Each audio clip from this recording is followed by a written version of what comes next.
Hello and welcome everyone. I'm your host Stefan Burns, geologist, geophysicist, space weather guy, here to explain what is happening right now to the best of my ability. Don't know everything, but a lot is happening as you know. We just had an earthquake doublet strike Venezuela. This was 2 days ago, extremely destructive. You also notice that there was a lag time for the majority of news outlets and media and in general for people between hearing of this earthquake and a full comprehension of the scale of destruction that was caused, because there is not a perfect one-to-one understanding. This is where education comes in. But I was right on it, explaining that this was a very, very bad earthquake sequence, because we saw something like this in Turkey. We saw something like this in Venezuela in 1812, almost identical. So with a little bit of foreknowledge, you can understand what an earthquake sequence like that can entail. Now, one big question a lot of people have on their mind is, okay, where's next? And there's always going to be earthquakes, and they're going to range in magnitudes. One misconception that people have is that earthquakes are homogeneous across time and space. They are not. So you always have earthquakes every day, magnitude 2, 3, 4. You know, if you're right on the epicenter for 4, you'll feel that, but it'll just be a jolt. Magnitude 5 starts to maybe get serious. You know, it can shake a building off its foundation, knock over a chimney. If it's like a rural village in Afghanistan, then that can like knock down a lot of their huts and stuff. Like really, that's what happened last year. Magnitude 6 came through, devastated in the mountains, devastated a lot of Afghanistan. There were thousands of lives lost from that, only in magnitude 6. This double sequence in Venezuela being historic and really not good. Now I think the death toll is getting what they know. It's getting close to 1,000, maybe just in the past few minutes. You know, the official tally is over 1,000. It's expected to be, I hope it's not more than 5,000.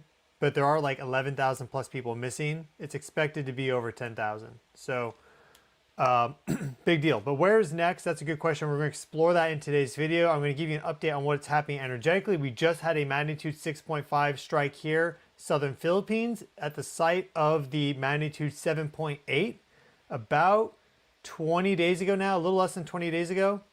So just under 3 weeks ago. This is an aftershock. And this did not trigger tsunami. It's a big earthquake, 6.5, showing that this global seismic burst is continuing, but this is not anything like what just occurred in Venezuela. And also, as many of you know, less than 30 minutes after that earthquake double in Venezuela, there's an earthquake that struck Japan. And well, USGS has it at a 6.9. The Japan Meteorological Agency has it as a 7.2. And, you know, the Americans aren't dumb, but the Japanese are definitely better as it relates to earthquakes. And there is this consistent thing. If you look through the record with USGS, they have a lot of earthquakes downranked as compared to what the research says the earthquake is, based off of all the available data, you know, fault rupture length and witness reports, a lot of this historic data. For some reason, the USGS catalog is downgraded like 0.1, 0.2, 0.3 magnitude, which is a big change if you're just like use those numbers in terms of the energy release, the intensity of the shaking and more.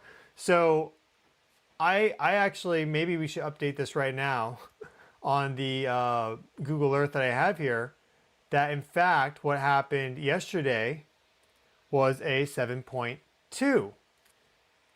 Just 30 minutes after, less than 30 minutes after the 7.2 and then 7.5 that struck Venezuela. So clearly a huge burst of energy 2 days ago. Yesterday was fairly calm, but if we look here at our global seismic activity level, you can see that we are rocking and rolling for the past 90 days.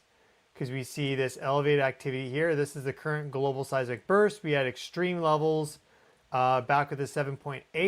We had extreme levels 2 days ago. And then if you go back to March and April, we had a sequence of magnitude 7s that struck. We had a 7.3 that hit Vanuatu, 7.4 Indonesia, 7.5 in Fiji.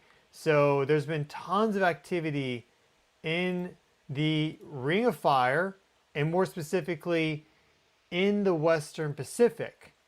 Now, plate tectonics, if you get a big rupture in one location, it does not mean that the plate has to balance out the slip across its entire boundary circumference, let's say, instantaneously.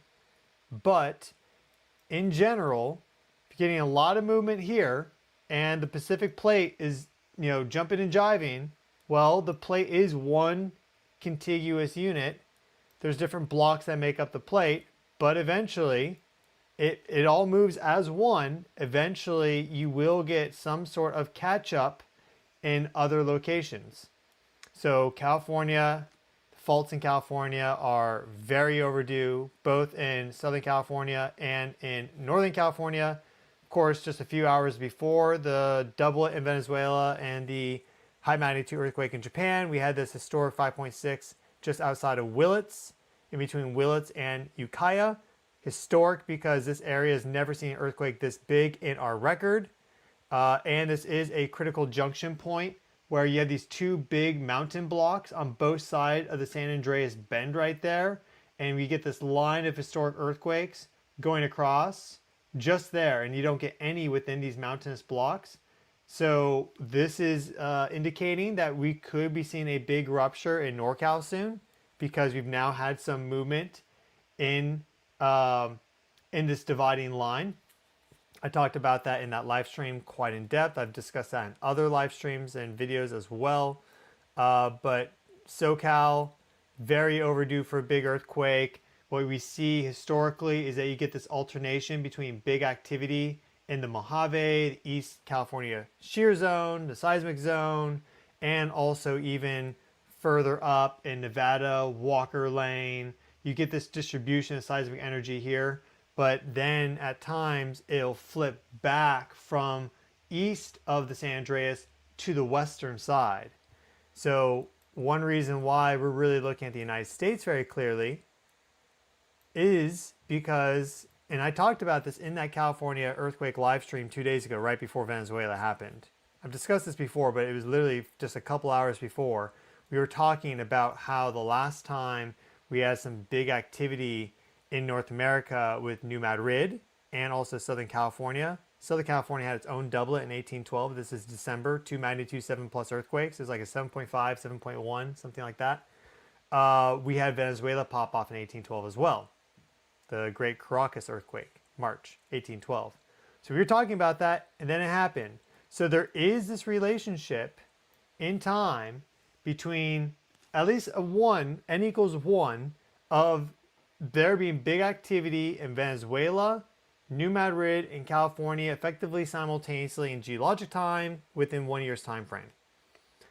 And the reason why I put some importance on that, even though it's a n equals 1, we don't have 1,000 years showing that's happened 4 or 5 times, then we'd really be sure, okay, like there's clearly a connection. A, we know that they're located close together in time. This isn't super far away, right? This is on the southern side of the Caribbean plate. Well, here's the northern side of the Caribbean plate, there's North American plate, so it's all connected fairly close. And B, we do see many other locations that have this sort of sequencing, or it can be 1, 2, and 3, and that has played out multiple times. So it's not this specific location, but we know that dynamic exists. But in general, going back to what I started with, keep in mind that earthquake activity is not homogeneous. It's very dynamic. It can be nonlinear. So effectively, to summarize, it can be very surprising. And so there'll be some people that say, well, there's 100 earthquakes every day. Why are you making a big deal about this? Well, yeah. Well, when you get potentially 10,000 people dead from this and tens or if not hundreds of billions of damage from it, it's a big deal. So some, you wonder about some people. So we covered that, and we have some new footage actually from this. Let me show you some of this new footage from Venezuela. We have a lot to talk about today, what we have coming up, space weather, and more. But But here's a video from right when the earthquake struck. You see this building coming down and people running around. I mean, there's whole skylines that have been leveled in Venezuela, which is really bad. Now, here's an aerial video that we can look at. So a helicopter is flying over, and you just see how many buildings have come down in this location. So most people now are starting to realize the extent of this. And that's fine. Not everyone is an expert. It takes time to get that awareness and understanding out there. That's one reason I do what I do, is so people, A, are aware of the situation as soon as possible, and B, also with accurate information. But you see it's bad situation. Now, to follow up on this, directly relevant to right now, in line with that, there has not yet been a significant aftershock for Venezuela. There was a couple magnitude 4s that happened off to the east a little bit of the main epicenter locations. We're likely going to see a magnitude 6 plus earthquake from this whole sequence in the days ahead. Doesn't have to be today, doesn't have to be tomorrow. It could be 10 days from now. But probably in the next 2 weeks. It could even be more than that. But as the time extends out, the probability decreases. But keep in mind, it could be 2 months from now that a magnitude 6 pops off. Again, not everything happens instantaneously. But just because it happens 2 months later does not mean it's not connected. Sometimes earthquake sequences, this is geologic time, millions of years, right? Geologic time, it's like a snap of fingers. It's an instant. But 2 months later is still definitely connected to this entire sequence. And there are swarms that last 6 months, a year, 3 years. So these things can progress over time. But we're probably within the next 10 days seeing a magnitude 6 plus aftershock. And if we don't get a magnitude 6 plus, then at least a magnitude 5s. That's very, very likely. I would be pretty surprised if you don't.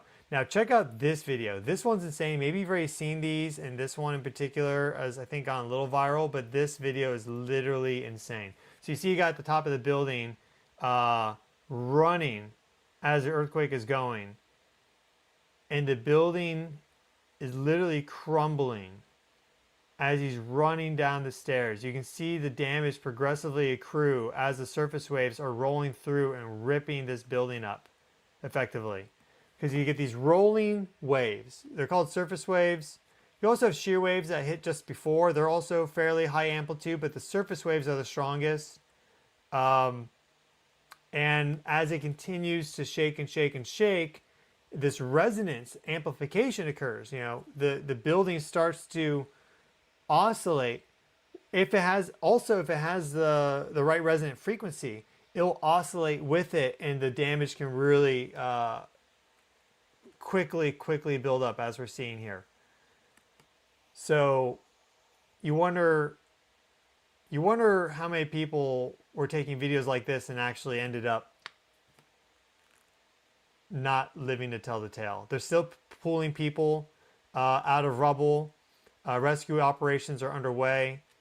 So there is that. And while we're on the topic, my dad just gave me the recommendation. I'm going to do this. I guess World Central Kitchen is already in Venezuela helping out with the operations. So I personally have some experience with them because when the war broke out in Ukraine, that was February, I was there in May in Poland at a World Central Kitchen helping Ukrainian refugees in Krakow with meals and everything. So they do really good work. And I guess the CEO of World Central Kitchen donated like $1 million. That's what my dad said. So I'm pledging right now to donate $500 to World Central Kitchen, and I'll put a link to them because I have personal experience with them doing good work. So I'm going to donate $500. And I'll put a link to this as well in the video description. It's up there, but you can donate as well if you feel the call to do so. I know everyone's financial situation is different. At a minimum, it's good just to send a prayer to help, help God, help these people still trapped under rubble get found, right? All this helps.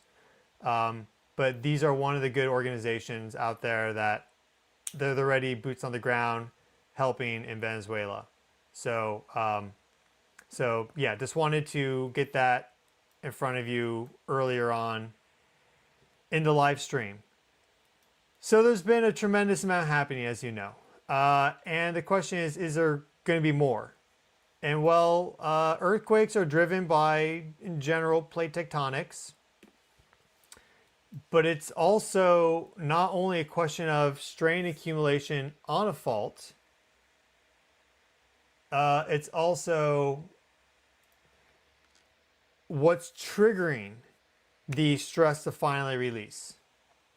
What's finally triggering the stress to release? So one of the things that is being identified now pretty clearly as a trigger is solar activity. And so we can look at our sun and we see that we had this transequatorial coronal hole here that went geoeffective just moments before the doublet in Venezuela and, of course, the high magnitude earthquake in Japan, which the Japan Meteorological Agency is saying it was a magnitude 7.2. If we use those magnitudes, that's a 7.2, 7.5, and 7.2 all within 30 minutes of one another, which is pretty insane. We've had things like that happen before, but it's pretty insane. It's not every day. A clear example of how you can have these sudden bursts of energy, okay? It's not every day that this happens. Yeah, we get magnitude 4s every day. No one's debating that. It's what is the magnitude. And every jump up in magnitude from 5 to 6, 6 to 7, right? You go up one order of magnitude. You have a 32 increase in seismic energy release. So let's say an earthquake releases 1 megaton of TNT, right? You go up one order, you go up one magnitude for whatever that was.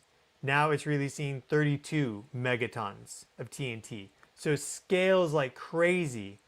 And the majority of seismic energy is stored within surface waves. About 70% of the energy in a seismic train from a earthquake is in surface waves. I showed this before. Let me just quickly show you this right now as well.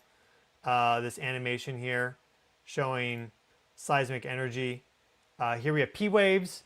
If you're, some people got an alert. How do they get an alert? Well, there are seismic networks and also Google Android has a system where if a phone accelerometer measures a sudden jolt, they're picking up the P wave. And that's just a compressional wave. It's the fastest because it's compressional and it's not that strong. Though, it gets stronger as the earthquake magnitude goes up. Next are shear waves, and you can have vertical shear waves like this or horizontal. Now there's more energy in a shear wave than a compressional wave, and they're faster than surface waves. They're slower than P waves, but this also is not what's causing the main destruction of an earthquake. It's really surface waves. Horizontal surface waves are called love waves. You get this shaking motion that's confined to the surface, whereas P waves and S waves can travel through the interior of the earth. And then you get Rayleigh waves, the vertical surface waves. It's this rolling motion that can be really destructive. Additionally, everything has a resonant frequency. So for example, with a building, depending on how it's constructed, let's say its resonant frequency is 5 hertz, meaning that if it's subjected to 5 hertz energy, which is 5 pulses a second, so every 0.2 seconds there's a wave, a wave peak like this. So it's like pretty fast like that. 1 hertz, for example, is really simple. It's 1 hertz per second, 1 cycle per second. So boom, boom, boom, boom. Imagine someone banging on your door every second. Boom, boom, right? Well, maybe that's 0.5 hertz right there, but boom, boom, boom, boom. If the building frequency is 1 hertz, we'll use that, it's a little simpler. Then, and the earthquake, which has a frequency spectrum to it, the actual seismic energy itself has a frequency spectrum to it, but let's say it's dominant with 1 hertz energy, well, after you get multiple of those booms to go, it can cause the building to collapse or sustain heavy damage, because not the first hit caused it to move a little bit, and then right as it got back to that maximum displacement from center, you get another hit to push it even further. And now it's going like this, and then you get a third one. And so you see how these things can really start to get dangerous. So that is, you fundamentally need that to occur for a building to go down. And the way that they built a lot of these buildings in Venezuela, as we're seeing, caused them to go down. And the frequency spectra of this earthquake was such that it was resonating with them and caused them to pancake. So they're still pulling people out of the rubble, and we don't have an accurate death tally, but there are like 10,000 plus people missing. That's probably updated now to be higher now as well. I'm not really too concerned about the numbers at this moment because I know they're not accurate. So in about 5 to 7 days time, we'll have a good sense of the real tragedy of this in terms of the hard numbers. But if you want to get a sense of what this is like, research 1812, that earthquake that hit Caracas. You can just do a Wikipedia search or read some other blog, whatever. And you could also look into the earthquake doublet that struck Turkey in February 2023. That's very similar to what occurred here. Because this is a strike slip quake, or these two quakes are strike slip, and it was the same deal for Turkey effectively. That could happen for California. So getting back to this before we go further into that, this coronal hole here emits a high-speed stream of energy. Let me show you that actually. I have a graphic showing that. I've discussed this many times on the channel. Some of you are well aware of this, but there are many new people here. Hello and welcome. I'm your host, Stefan Burns. And so we cover all these factors because they're all connected together. More and more research is coming out. So these coronal holes, they have a geoeffective position, which is right about here. It can be even a little bit, it can be sometimes a little bit closer depending on how it is, but it's generally like right about here because the solar wind goes out in a spiral. You know, they emit solar wind, which is a charged, a stream of charged particles, or to put it simply, imagine like a stream of plasma going out, which is the fourth state of matter. Very high, very vibrational, highly energetic, and it interacts with regular matter in very distinct, unique, significant ways. So here we see this coronal hole. We see the high-speed stream. In front of it is a high-density plasma co-rotating interaction region. Basically, just imagine a wall of plasma that's dense. Reason why it's dense and slow is because you have all this high-velocity plasma basically catching up to it. Think of a traffic jam, right? You have one person who's not supposed to be in the fast lane. It's going to cause there to be a huge traffic jam behind. Once it passes, everyone speeds up. So these high-speed stream impacts, time and time again, just look through the past 18 months for the record of big earthquakes and check out the coronal hole and the high-speed stream data, and it's like almost every single time. So when the Earth has a lot of strain accumulated at plate junctions, boundaries, faults, etc., and you get a trigger mechanism to come in that's strong, that's how you get these big earthquakes. And for the people that say correlation isn't causation, which sometimes is true, like, you know, my hair isn't correlated. Maybe it's correlated with some random crazy thing, like how many people go shopping at Walmart, right? That's clearly not causative. But when you're talking about the sun and the earth, and the sun is responsible for almost all the energy input to the earth, right? The only other source is basically radioactive decay within the earth. The cosmic input's almost zero. Doesn't mean it's not important, but in terms of just sheer energy coming into the earth, it's basically the sun. And you also have the earth embedded within the heliosphere, which is the electric and magnetic environment of space for the solar system. And you have these solar wind structures sweep by, just like how earthquakes are not homogeneous in their distribution across time. Solar wind also has structure and is not homogeneous. It's not just one continuous, nonstop 20-mile-per-hour winds for eternity, right? You have these shocks and then the pullbacks, and you have variation. This is all very well correlated with earthquake activity, especially high magnitude earthquake activity. Again, if you just look at magnitude 4s, you're not going to see the correlation. If you look at the highest magnitude earthquakes, which contain the supra majority of energy released by the Earth seismically, you see the connection. So one thing to keep in mind is that a lot of this research that was done, or people saying, oh, there's no connection between them, you can't confuse correlation and causation, was when we had very limited data. As you start to research into geology and geophysics, what you start to find out is that we have very limited data sets here. For example, you have, what's the influence of the tides from the moon and the sun, right? You know, tidal rhythms, the fortnightly tidal rhythm, where every 2 weeks you get a spike up and tides are bigger. What's the correlation and connection between that and earthquakes? Well, we do know that there is a connection between fortnightly tidal maximums and earthquake activity. Specifically, that's new moons and full moons. Globally, there's a bit of an increase with earthquake activity around those times. And we do see high magnitude earthquakes tend to cluster around new moons, full moons. This Venezuela doublet though, and the earthquake Japan, everything, that's an example of it not being on the new moon or the full moon. So it's not every time.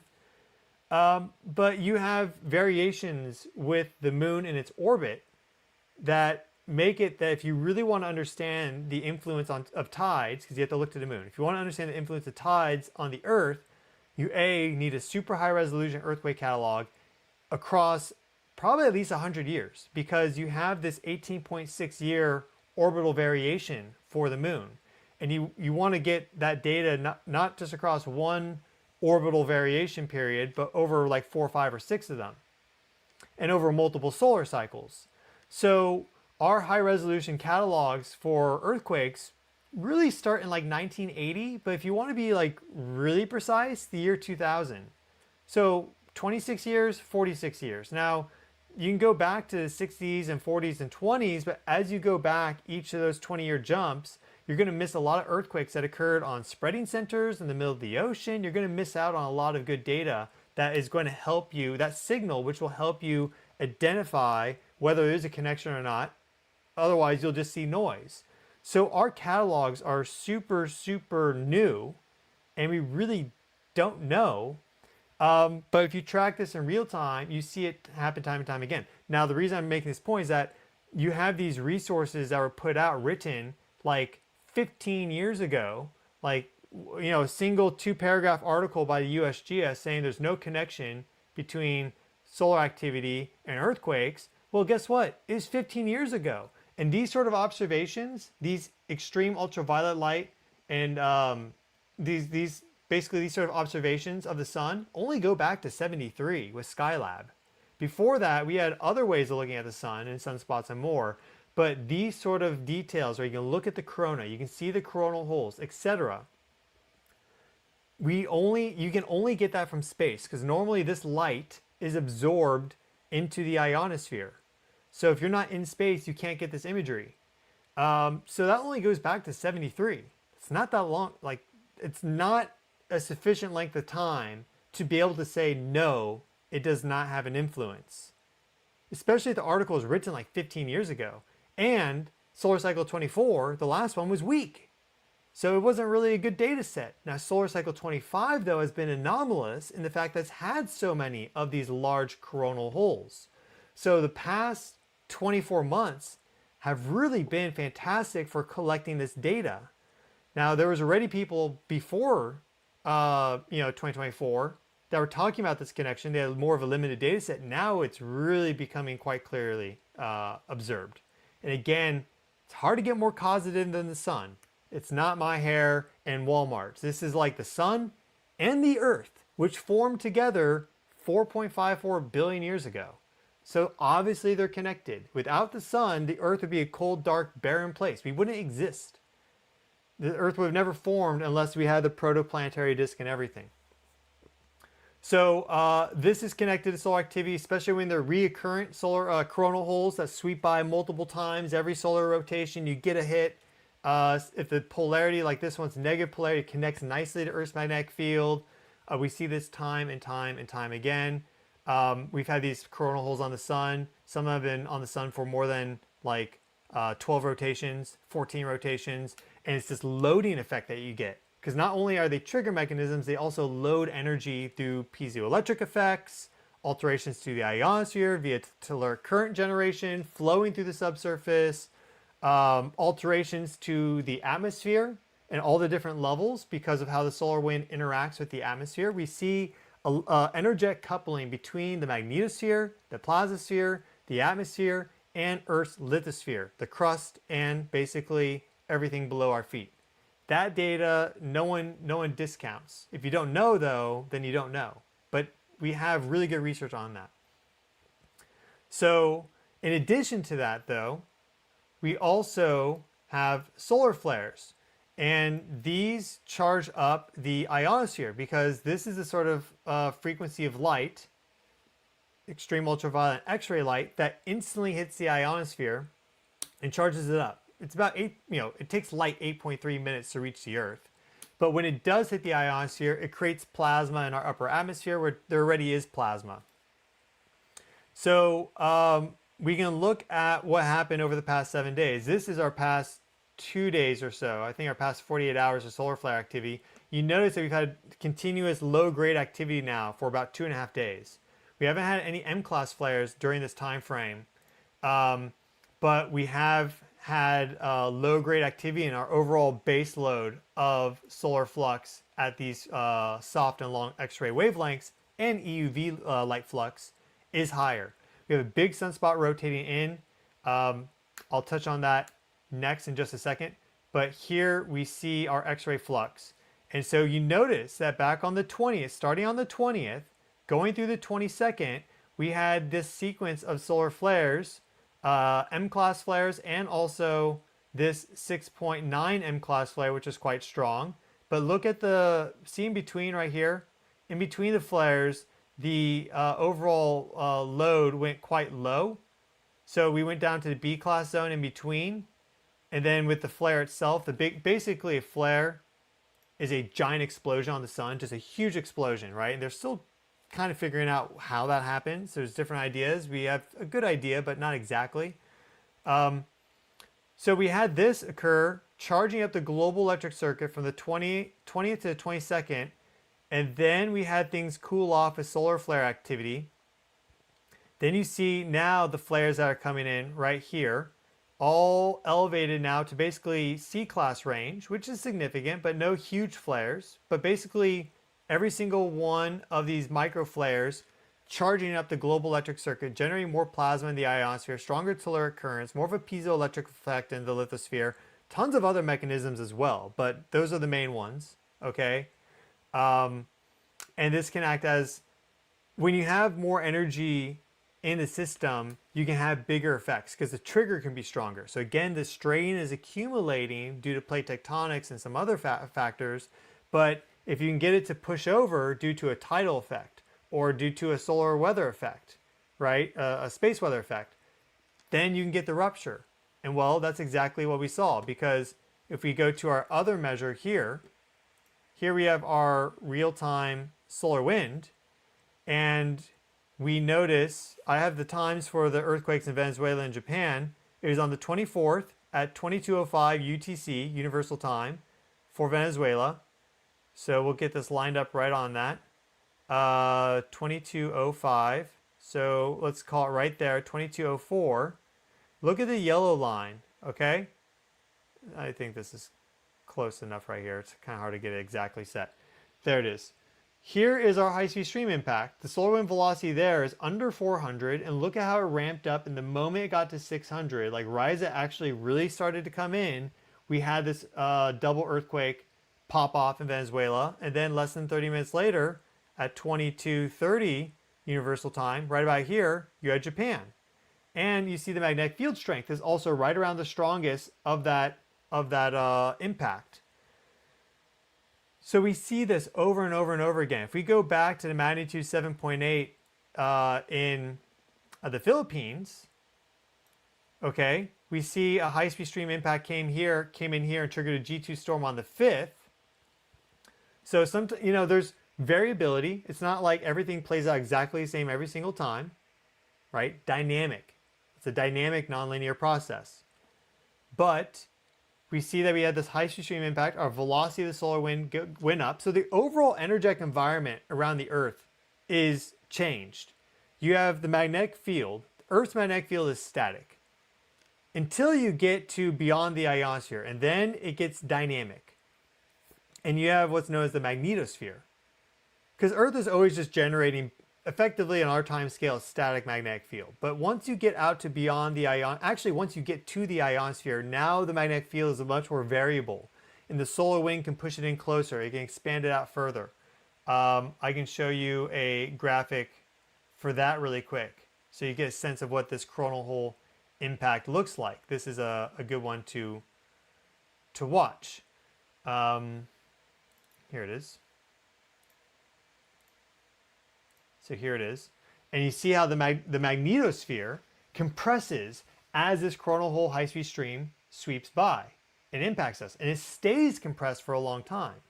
So it's significant. So again, the magnetosphere is expanded out when it's this kind of calm ambient conditions, and then it gets compressed as that coronal hole high-speed stream impacts. That alters the atmosphere and all the way down to the lithosphere energetically in a variety of unique ways, as I've discussed just a little bit. So we see back with the magnitude 7.8 Philippines, that occurred right at the end of the 7th universal time. So it was like 2320 something or 30 something universal time on the 7th for Philippines. Well, you see it didn't happen immediately upon impact, but we are clearly still in that high-speed stream. Because then you see it continues to taper off over the next, 5-6 days? And then we get something else to come in. So for the Philippines, we were also in a coronal hole high-speed stream. That's the magnitude 7.8. And I've done videos on this where I've gone through and looked at like a dozen earthquakes in the recent time frame and showed you the connection. And maybe we do that a little later on the video, but just the two most recent big ones, we see that connection. So we've had this solar flaring occur, and the global electric circuit is charged up.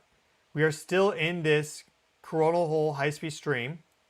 If we look right here, once again, at our recent data, we showed where the earthquakes popped off in Venezuela and Japan. But you notice that our solar wind velocity is still elevated over 600 kilometers per second. We're still in that. So we're still right now in a critical period. We have the full moon coming up. And so we do have that now tidal stress coming in. Thankfully, though, the full moon is not going to give us king tides. We had king tides with the new moon because the moon was at its perigee, so it's closest to the Earth. For the full moon, it's at its apogee, at the furthest. So, and we're also at the beginning of July at the furthest away from the sun in Earth's orbit. So the tides from this full moon will actually be some of the weakest tides that we get in terms of the fortnightly tidal maximum. It'll still be an increase in tides compared to the quarter moon, but it will be less, much less than 2 weeks ago. Interesting that we did have all this activity after we had that fortnightly tidal maximum with king tides, because the moon was at its perigee.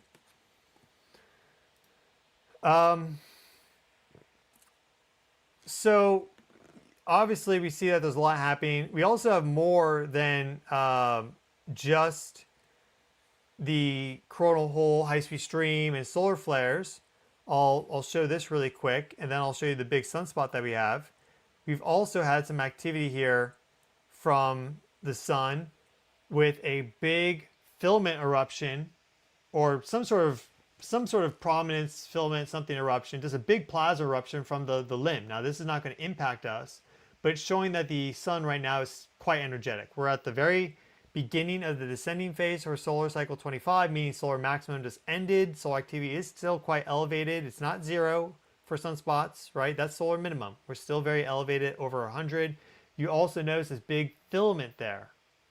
So that filament could destabilize at any moment. It's right in that zone, and this sunspot is also right in the strike zone. So the next 24 hours, as it relates to space weather could all of a sudden get toasty pretty quick. But we'll see. We don't know, but we'll see. It's just good to track these things. But that's a big filament. If it does launch, hopefully it goes more to the north of the Earth, but it's all possible.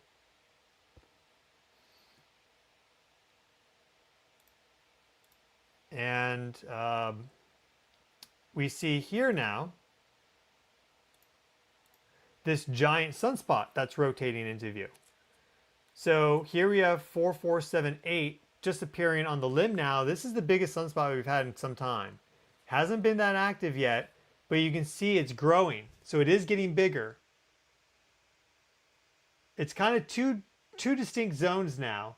A few days ago, when it was on the far side, it was more compact and clustered because these were closer together. Sunspots, as the magnetic flux lobe pushes out, it spreads them out. But what we're seeing with this sunspot is we're getting growth in between the two. You can actually see the two spreading out a little bit as this video continues on.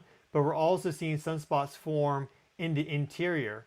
And we're seeing growth here with this sunspot very clearly. It's getting bigger and also forming this new lobe to the top. And this one also is rearranging and getting more compact, as you can see, and bigger. So this is a serious sunspot. It's going to be Earth center and direct in about 4 days. So I'm not going to be surprised if all of a sudden this thing decides to wake up and it blasts us with a few big X flares. Possible. Now think about how that charges the global electric circuit, right? All of this is very active right now. And what we see, here's another graphic to show you, is that during the descending phase of solar cycles and also minimums is when we get the majority of activity. So here we see an interesting graphic. We see the field strength for the sun in the polar regions. Think like the North Pole and the South Pole for the sun. We see the field strength oscillations. Solar maximum is when the polar field actually disappears. So it's going to be 0. So this is solar cycle 22 maximum. Here's solar cycle 21 maximum. Here's solar cycle 23 maximum, 24. This is the solar minimum phase where you do get the field strength to increase. So we see that the polar field strength has been reducing, which is interesting. There's been some other changes happening with the sun as well during this time frame. So the sun is going through some larger cycles of activity and structure and magnetism as well. But if we go down here, we see our sunspot cycle. Okay, so we see these shaded regions show that more sunspots occur, and in general, more solar activity occurs during solar maximums. We're right now in the descending phase going down. Here's the magnitude 8.8. This is all earthquakes magnitude 8 or greater. But look at this clustering that we get, A, during the descending phase and minimum phases of solar cycles, and B, look at how we also had this huge clustering of activity around solar cycle 24, which was weaker. So you had tons of energy loaded in during solar cycles 21, 22, 23, and then once you have this reduction in solar activity, that's when earthquake activity really pops off. So as we go down, and one of the reasons why is coronal holes are much more common during solar minimums in the descending phase. This solar cycle has been anomalous in the fact that it's had tons of coronal holes during the maximum phase, but typically you don't see them during the maximum phase. Not that often. This time has been anomalous in how many we've had and how big they've been, like really big, okay? Well, we see that we are now entering the descending phase, and it's very possible that we have, you know, effectively, this solar cycle 25 here has not been as strong as 23, 22, or 21. It's been kind of intermediate between 23 and 24. We did spike over 200 with our sunspots once, August of 2024, but in general, it has been weaker. So we are probably, over the next 5 years, going to see a lot of activity, magnitude 7.5, 7.8, and magnitude 8 and greater. We see that very clearly clustering during descending phase and in overall after this big loading from the sun. That's when the Earth responds and kicks a lot out. So that's an interesting graphic to look at right there. And we have this large sunspot here, which could give us quite a bit of charging over the next week or so. We'll see if it hits us with anything, but it's possible. This can mean a solar storm is launched our way. This can mean that we have a geomagnetic storm, maybe quite big. We'll wait and find out. We don't know.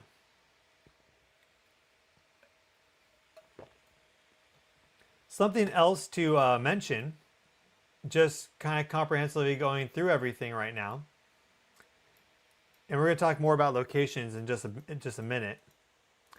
And we talked about it in the last live stream too. But we just had a volcanic eruption from Big Bend volcano here on Heard Island. And this went up to the stratosphere. The ash column went up to the stratosphere. So this was a big volcanic eruption. I think it was yesterday that this occurred, but it may be ongoing. It's kind of a remote location, so we don't have the best data on it. But this is a big volcanic eruption from Big Bend. We've been seeing big volcanic activity in general. We have Kilauea volcano, Hawaii, about to erupt either today or tomorrow. Kilauea will erupt with its 50th eruptive episode, which is record breaking. It's never done 50 fountaining episodes in the historic record, and as quickly. It's only been about a year and a half. So that is record breaking. We have right now the largest volcanic eruption of 2026 ongoing in Papua New Guinea. Titan Ridge, you have a submarine volcano here. It's been pumping out energy, lava, pumice, ash, everything like crazy underwater. That's the biggest of 2026. We've had tons of very notable activity out of the Philippines and Indonesia. You have Dukono volcano, you have Mayon volcano, you have Lutobi Lucky Lucky volcano. I mean, there's a whole list of volcanoes that are very active in the Philippines and Indonesia, but we've had big pyroclastic flows, ash columns up to the stratosphere, like really notable activity. More so than normal out of a whole bunch of volcanoes in this region where we've had tons of activity. I mean, if I turn this on, we see, for example, here, we had the 6.7 Sulawesi, 16th of June. Here's the location of the 7.8. And then also a 6.5 aftershock on the 8th right there. We had back in March and April tons of activity across this region with Vanuatu, Fiji, and also Papua New Guinea. Of course, Japan's been very active. Here's 7.2 according to JMA, but we also had a 7.7 there according to JMA recently. USGS has that as a 7.6. So, and there's been tons of activity over the past 8 months. We looked at that in the last live stream. We had the 6.6 here on the 19th of June. Of course, the magnitude 8.8 megaquake back in July last year. Multiple magnitude 7 to 6 aftershocks. Tons of activity in the Western Pacific. And it's likely that's going to continue. The antipode location, so the exact opposite side of the globe for Venezuela, because we often see this back and forth. And it's not exactly on the opposite side. Like the exact vector, it's usually not. There's a 5 to 15% deviation range that these antipode quakes cluster along, according to my analysis. But the antipode for this location right here is down here in Indonesia. So that means that we're looking roughly within this zone here for antipodal activity. And well, in fact, we had a ton of antipodal activity before the earthquakes in Venezuela. And now we've had this 6.5 aftershock, which is just on the edge of that zone, I would say. So maybe a little beyond the antipodal zone I look at, but we've had that. This one here, though, this is definitely a foreshock antipodal quake to Venezuela. It's right in the zone. But we could see more activity there. So we could start to, to get this back and forth. Now that maybe we get another quake here and then we get our aftershock in Venezuela. It'd be pretty remarkable to get another magnitude 7 or something like that in Venezuela. I'm not saying it's not possible. I mean, the Earth can do crazy things, but that's probably the worst of it. But the aftershock is very likely to come in magnitude 6.5 or so. And that, a lot of these buildings have extensive damage. So how does that affect them now? Right? Does that cause them to finally collapse? I don't know. Now, moving on to kind of the next phase is like, where's next? Well, in 1812, before Venezuela, we had New Madrid pop off with multiple magnitude 7 quakes. So we can look at New Madrid and see what I'm talking about here. Maybe I have to, this is a different location I need to search. Here's a simulation of a magnitude 7.7 from New Madrid right here. This is under the Mississippi. This is the Real Foot Rift, which is a failed rift valley, but it still basically exists and has a bunch of faults there. And strain accumulates in this area. It's right under Memphis, effectively. And they're not ready for it, just like Venezuela wasn't ready for it. All right? Most countries are not ready for big earthquakes. We see how the seismic waves preferentially travel along the faults. And so you see it traveling, I don't know why it's, there we go. It's a little laggy on our end, but it travels along the faults. So maybe I'll load this into a different spot here. Give me a moment. Let me load this a little differently so it shows up better.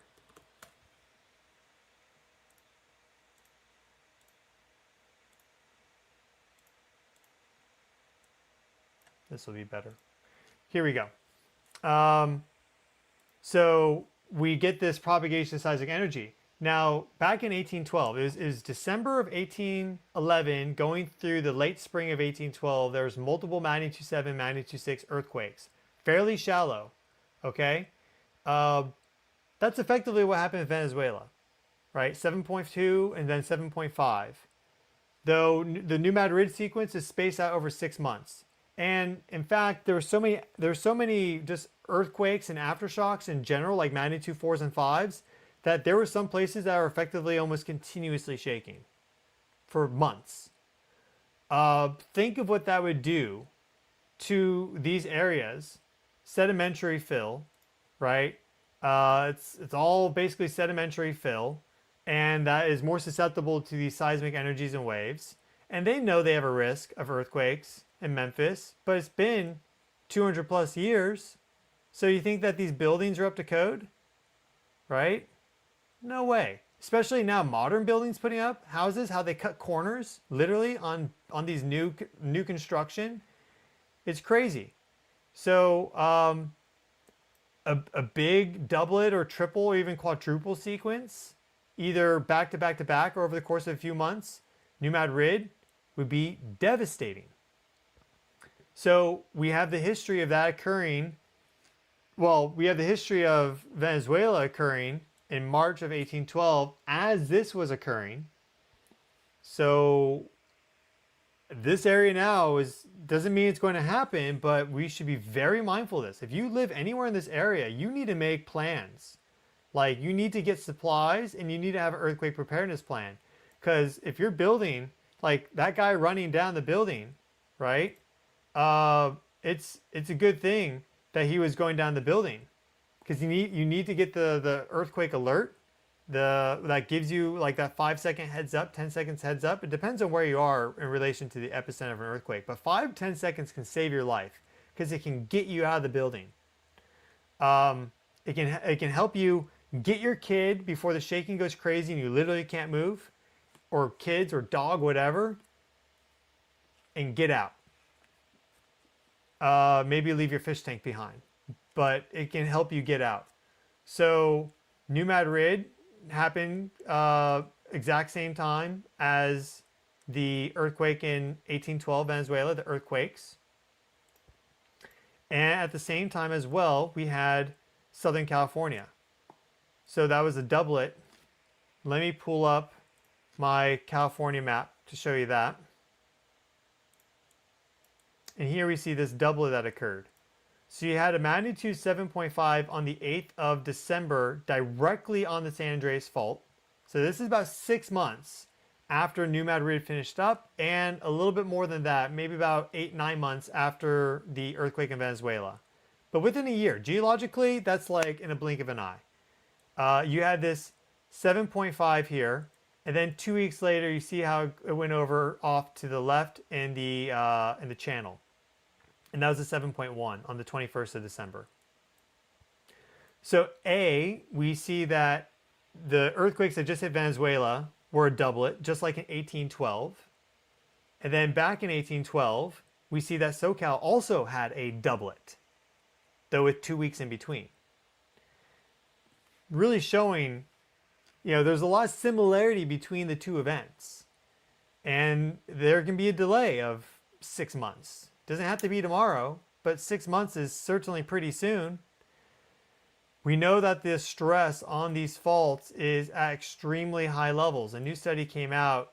Now, this study that came out that people have been talking about, and I've mentioned it as well, is not guaranteed confirmation that these faults are at the highest levels ever. Basically what they did is they took the historic ruptures and the strain accumulation on the faults, and they generated a model, putting that data in and running it for 1,000 years, and the model output was that the strain is at the highest in 1,000 years.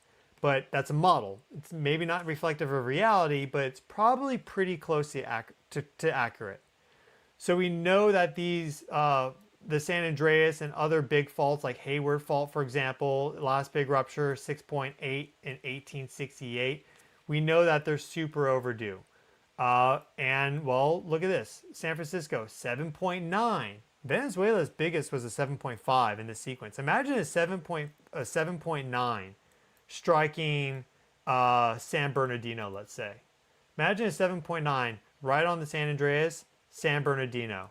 And this whole basin here, reverberating that energy as it then dissipates out. And then perhaps like a few months later or a couple weeks later, a second magnitude 7 hits from the other side. This is all possible.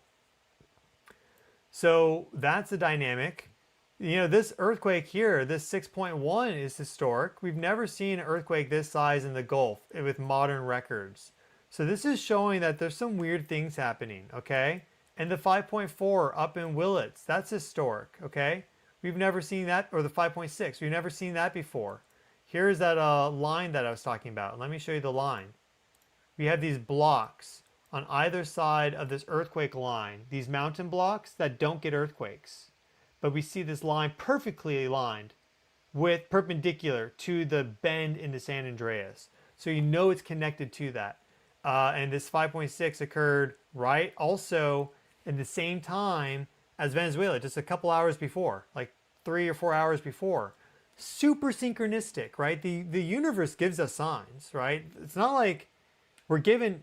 There's a reason why for thousands of years people have believed in omens and signs and more.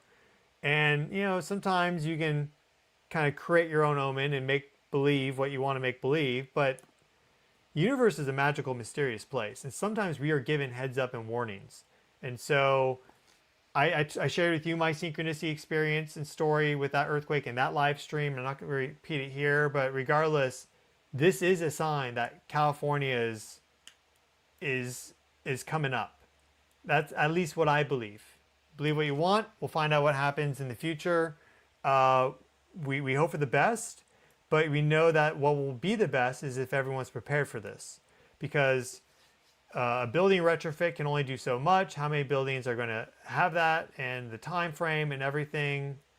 Faults down in the San Diego area, all this area, it's been a long time, and we've had all this activity to the east, like I've mentioned, and we're probably at this point now where we're going over here because we're in the loading phase. So you have a rupture process, then you have a healing, and then a loading. So you have the initial rupture from a big earthquake, okay? Let's just say this one right there, 7.1, 1999. You have a big rupture. Then there's this process where the fault can start to kind of get back to normal after the swarm dies out, and then you get a new loading phase on that fault. So the last big ruptures for San Andreas go way back in time, 1812, 1952, 1857, here 1800 for San Diego. A lot of people don't know about that one, right? 1892 for further to the south there. And we see that this one just recently popped off, the 7.2. I met someone who lived through that. She said that was insane. So we are seeing signs that it's about to move further up into California. We've had all this activity in the Western Pacific. Eventually, it's got to balance out in the Eastern Pacific Ring of Fire. Here you see the 7.4, 1838, 7.9, 1906. You get the idea. And then no big ruptures along this part of the fault. Now, SF ruptured all the way up, but we could get an epicenter maybe here. So it's and of course we see other earthquakes too, and there's more to list off. And even if you're not on a big fault, look at this. 7.6, 1887, Sonora earthquake. I believe that's what it's called. Big deal. 1887. So you can have magnitude 7s pop off in random places. It's happened many times. There's one that happened up here. We looked at that in a recent live stream. Another that occurred way up here. Sometimes you just get random magnitude 7s or 6s just to pop off. I mean, this is a perfect example. Magnitude 6.1 striking the Gulf is crazy, but it happened. So you got to be ready for all these possibilities. In addition to that, we are seeing historic heat wave hitting Europe right now. Look at France right now. This is our max temperature for today. It's been going on for multiple days now. Europe is looking like India, the Middle East, and Africa. So El Nino is coming in. Earth's getting hotter overall. The weather is getting more volatile. Earth electrification is occurring. Because we've taken millions of years of sequestered sunlight energy and released it like that because of fossil fuels and more, the Earth is getting more energetically active. It's simply just getting more energetic because we've taken, again, millions of years of sequestered sunlight, which is the main energy input into the Earth. So you have some of this get reflected on a day-to-day basis, right? Some of this energy from the sun gets reflected because you have an albedo. You also have long-wave radiation that the Earth is emitting and to cool off effectively, but we know there's an imbalance between what we're getting in and what we're emitting. And then you take millions of years of sequestered energy, geologically sequestered, and just like in a geologic instant, light a match and light it up. There are consequences to that. So in our, the hubris of humanity eventually, and the ignorance eventually will encounter the truth and reality of the situation. And while you perhaps watching may not be to blame, and maybe you're actually very eco-minded, and that's amazing, that's great, and that's helping. There is this collective hubris that humanity has had over the past 200 years, driven by primarily really powerful people with bottom line interests, profit generations for shareholders and more. I mean, research into the history of the East India Company, right? The world's largest company ever. They literally had their own standing army and were conquering India, overthrowing government, and they had their own slave trade between East Africa and India just so they can continue delivering profits to their shareholders.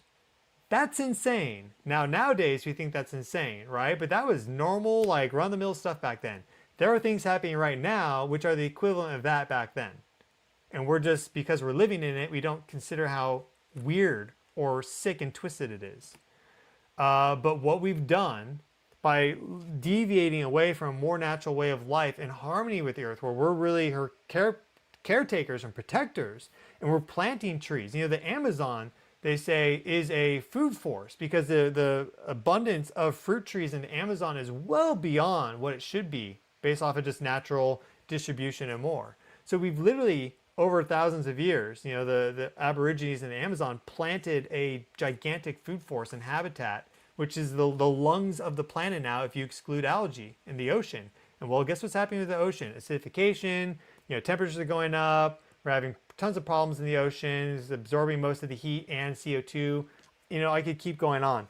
But you have the combination effectively. It's not a tribal thing, okay? It's not one or the other. You have what's happening anthropogenically, and you also have what's happening with the sun modifying that, right? So, what we're doing is modifying the solar input, holding on to more energy. So France is a good example here with this crazy heat wave. They've seen things like this before, but never like it's been like 100+ years, right? It's not every year this happens. So it's starting to become like that. That's how you know it's anomalous. And it's not political, and it's just what it is.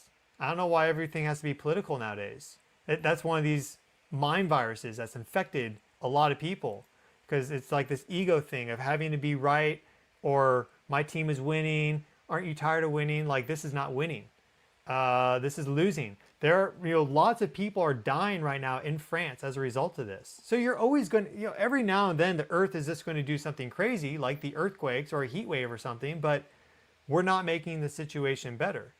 And the death tally from this heat wave in France is going to be hundreds, if not thousands of people.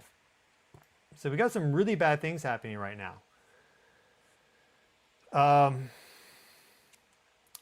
Yeah, we have some things here that are, we should be thinking, how can we do better collectively? What can we do to actually change the situation? And every journey begins with a single step. And also, I'm a firm believer that the actions that you yourself take will reflect in the outside world. So how can you make a difference? How can you reduce your energy consumption while still living a fulfilling life? Maybe you install some solar panels for your house. That's the easiest way to start having some independent energy generation that actually can save you money in the long term, right? If there start to be energy outages, there already are, but let's say they start to do energy lockdowns in 2-3 years, you're gonna be happy you put in that solar system. You're gonna be very happy you did that. So yeah, clearly a lot happening. And we have to kind of recognize what's happened. These are my beliefs and ideas, but a lot of this is, just simple factual information.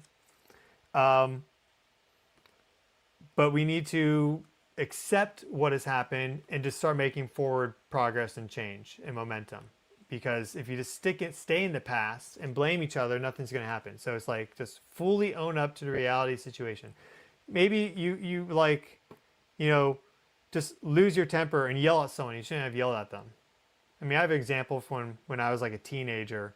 I was in a museum. I just like yelled at this kid for no reason. I still remember it, and you don't want to unnecessarily dwell on it. But that was me just not being a good person that day for whatever reason. Sometimes that happens. You just got to recognize it for what it is and just pledge to be a better person afterwards and not commit those mistakes again. So it's time for us to just actually do the thing. So I think we've had some super thanks come in. We'll do a question and answer, nothing too long today. But let's go ahead and do that.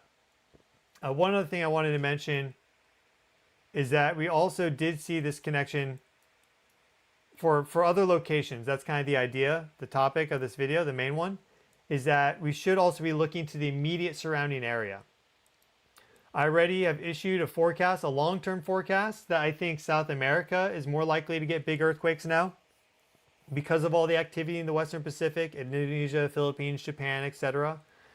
This is roughly antipodal for all that, and there haven't been that many earthquakes in South America over the past couple of years. So, and especially this region right there is overdue for a really big magnitude 8.5 plus. So who knows when that'll happen? But South America as a whole, we saw in 1967 that you had this earthquake in Caracas, and then you had actually one about 4 months before in Colombia. That was the same magnitude. So it doesn't have to necessarily be Colombia then Venezuela. It could be Venezuela then Colombia. So we could be looking at Colombia to get a big earthquake in the immediate future. That seismic energy going out loaded all the faults in this area. So we could be looking at anywhere in Central America. I know it's a broad zone, but specific earthquake forecasting, location, exact date, and exact magnitude is it's like basically not possible yet. But we can look broad brush strokes. And we're starting to get better with the broad brush strokes. In 50 years, I think it'll be better. It'll be more easily forecastable for location, time, and magnitude. But for right now, it's broad brush strokes.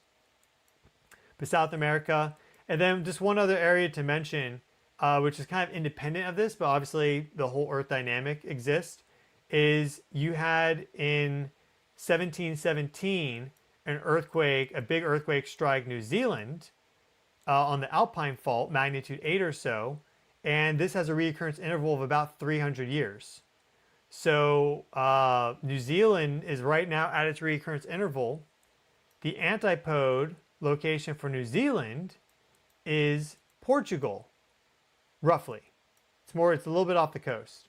But Portugal also had a big earthquake in the 1700s. I think it was like maybe 1728. Big earthquake, Portugal, 1700s. It wasn't the same year as 1755 Lisbon. This was a 7.7. And we see the location there, just off the coast of Lisbon. So you see how, about 3 decades later after the Alpine quake in New Zealand, 1717, you had this big earthquake in Portugal, effectively. 7.7. Big deal. Third largest scale earthquake to hit the city, following that of 1356 and 1531. You see that recurrence interval right there. 1356, 1531, 1755. That's just about a 200-year interval, right? So we're beyond that now. So you have also these faults, for example, that are well loaded up and ready to go. And how do you think Lisbon's going to do with a magnitude 7.7? I mean, I hope they do okay, but it's not going to be good. It's not going to be good. In many ways, the only people prepared for this are the Japanese. In some aspect, they're really the only ones prepared. I mean, other places are prepared, but it's like all of Japan is prepared.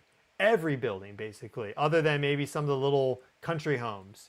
And they've specifically for hundreds of years have built a lot of their structures with just like the very thin wall. So if earthquake came and it collapsed on you, you could just kick it off like this. I mean, that's the history of it in the tradition.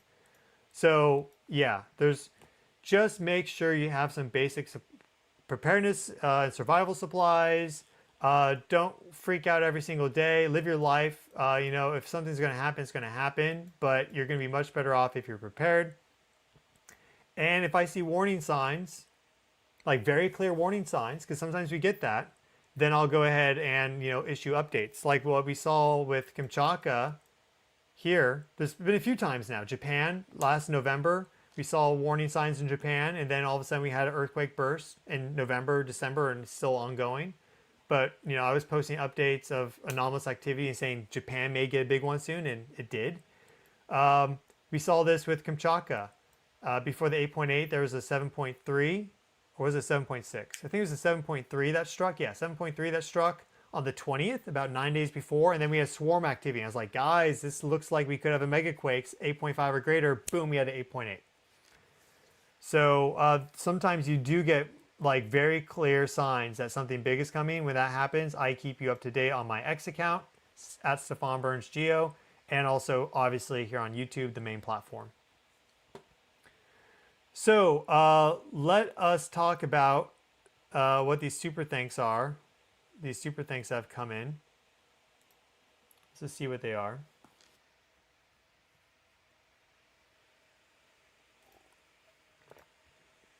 Then I'm going to sign off. Brandon, thank you for the super thanks. Good to see you, dude. Alarmine, thank you for the super thanks as well. I'm not sure I want the role, but thank you for the super thanks. I think I would do a good job, but probably don't want that job. That's probably why I would do a good job, but I don't know. I don't. It's crazy. I'm not. I probably wouldn't do a good job. I think I have good ideas, but who knows? It's a crazy thing. But thank you for the super thanks, Paul. I think a good, honest person would do a good job. That's what I'll say. In general, thank you for the super thanks, Scott. Thank you for the super thanks. Some are suggesting it was one event, not two, meaning it was a 7.8, not a 7.2, followed by 7.5. A 7.2 added to a 7.5 is a 7.6. So I don't know what calculations are being made to suggest this was a 7.8. They did happen almost, within 39 seconds of each other, so almost immediately together in time, but they do have different depth values calculated. So that's one point in favor of it being a double sequence. The prior history of 1812 is also just suggestive of that. But if it is a simple just what are the energies combined, a 7.2 and a 7.5 would be a 7.6, not a 7.8. But I don't know. I'm open to the idea. I mean, I didn't do the calculations on this myself. So who knows? Sylvia, thank you for the super thanks.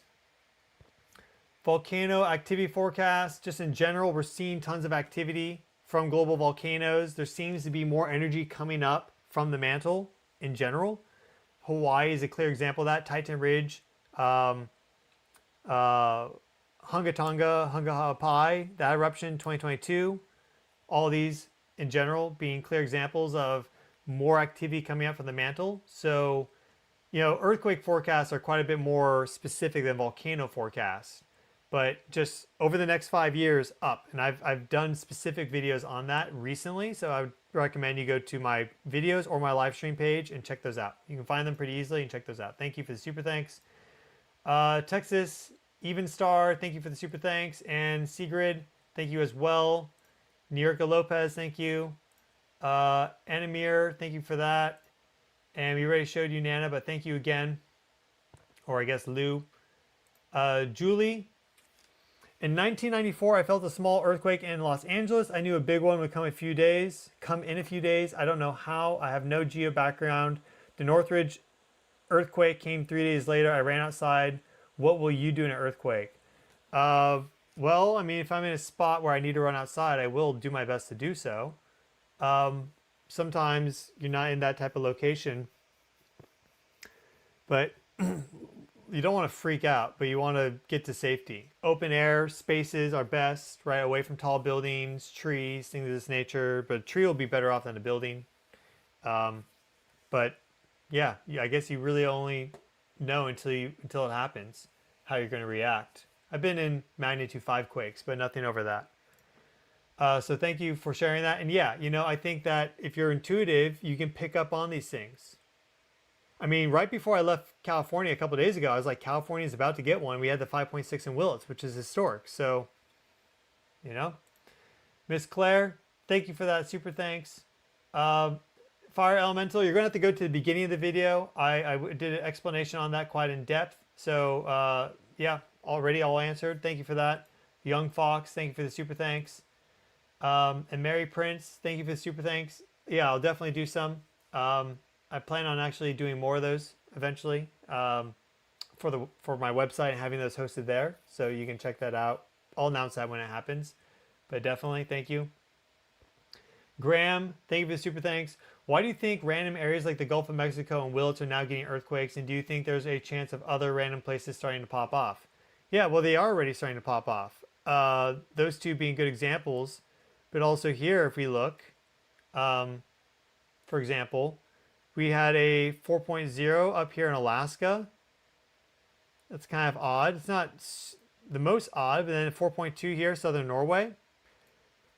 So we are getting more quakes in these kind of more far-flung areas because of what I was describing earlier, which is that overall energizing of the Earth due to all the factors, sun and anthropogenic. It's not one or either. It's both. Very simple, it's both. Just requires for us to have a little bit of self-responsibility for once in life, collectively. You know, we've caused a 6th mass extinction. It's crazy how many animal species are gone now because of human activity over the past 300 years. But yeah, if the Earth overall is energizing, you're going to get more faults to wake up just all over the place. And yeah, magnitude 4 is not, you know, a magnitude 4 in Norway, a one-off, does not mean that magnitude 8 is all of a sudden going to strike the country. But you start to just get a bit more energy overall.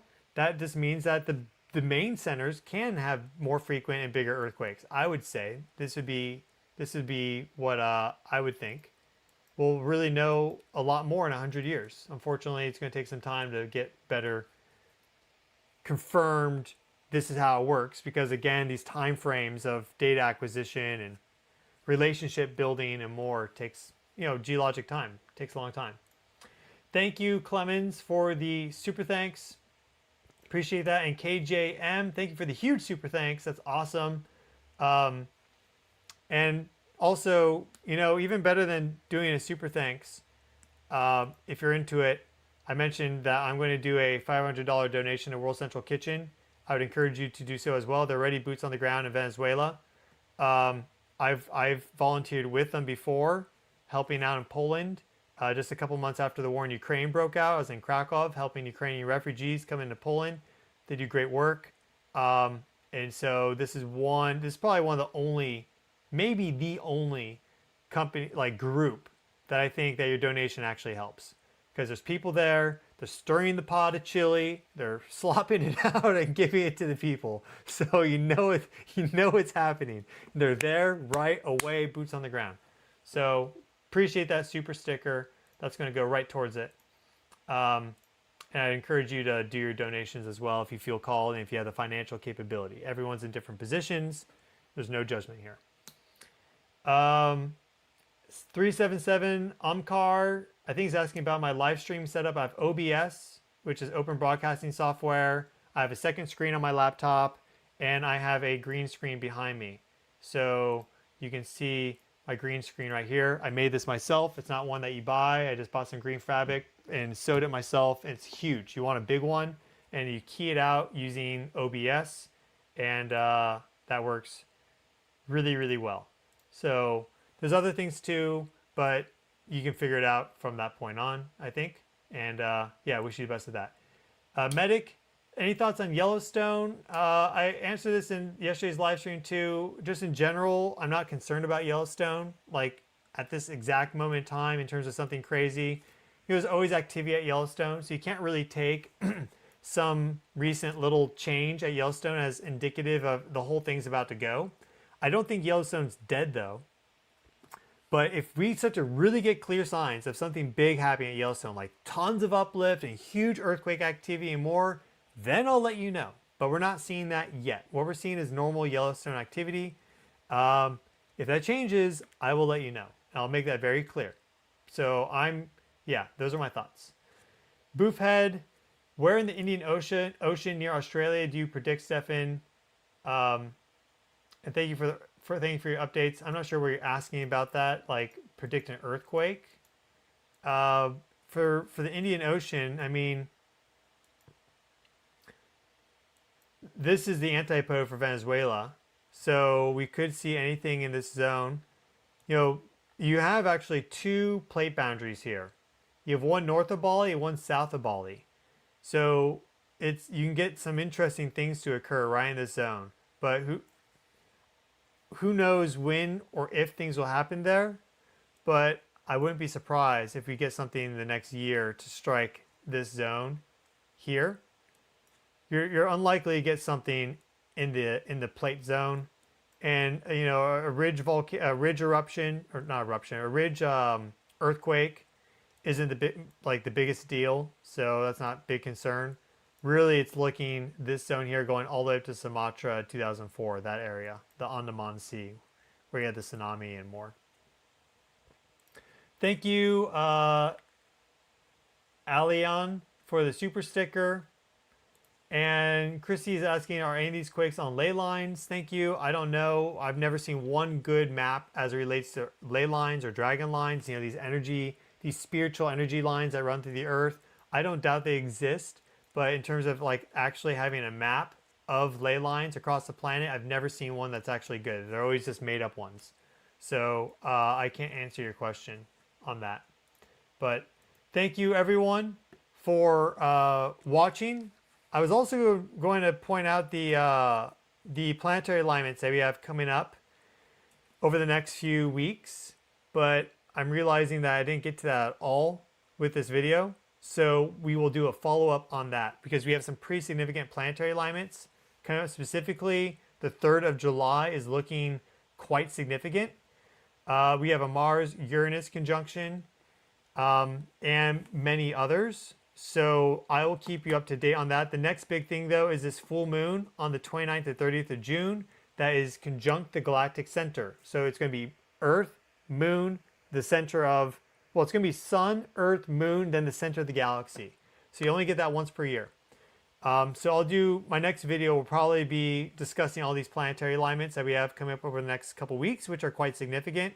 And they add into this whole energy matrix I've discussed, right? I don't have all the answers, but we see how there's more to this story than current science can explain. And if you just pay attention and we go observationally, right?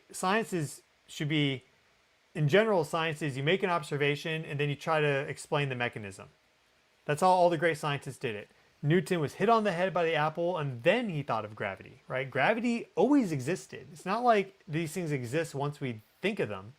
It always existed. It's just, oh, we have the observation and the realization that it exists, and then we figure out the rest to put into more clear terms, math, physics, etc. So good science does that. It's not, a lot of science nowadays is where they're creating these models that's just made up nonsense, and then they say that this is new science. That's not science, that's imagination. Imagination can be useful in the pursuit of science, thought experiments and more, but you get the idea. So we go off of observations and we see observationally that the sun influences the earth energetically in terms of earthquakes, volcanoes, and more, severe weather, etc., tornadoes. We see that the planets influence the sun in terms of solar activity, sunspots, and solar storms, and more. And we see that the planets influence the earth energetically as well. So we cover all that and more on the channel. We even bring in interstellar cosmic forces, consciousness. So if you like the sound of that, then please subscribe. Smash that thumbs up button to help the channel grow. I've been your host, Stefan Burns, wishing each and every single one of you well. Please say prayers for Venezuela. They are still pulling people out of the rubble. It is still basically a war zone there. If you want to donate, I would say go to World Central Kitchen, give them a donation. I'm going to do that right now after I sign off on this video. So I encourage you to do that as well.